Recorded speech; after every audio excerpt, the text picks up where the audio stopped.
All parties Hurriyat conference has rejected the provocative statements by the Indian leadership, reaffirming that occupied Kashmir remains an internationally recognized disputed territory with its political future yet to be decided through the UN pledged plebiscite. APHC spokesman Advocate Abdul Rashid Minhas in a statement in Srinagar said recent aggressive remarks by the Indian Prime Minister Narendra Modi, Home Minister Amit Shah and Defence Minister Rajnath Singh reflect their deep frustration.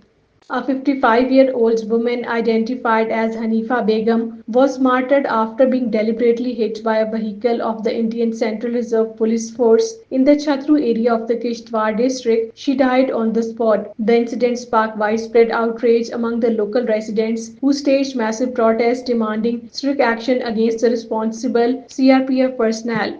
Indian Forces personnel continue widespread coordinated search operations and raids across multiple districts of the occupied Kashmir. In Kishtwar, two persons, Rustam Ali and Arshad Hussain, were detained and later booked under Draconian the Public Safety Act.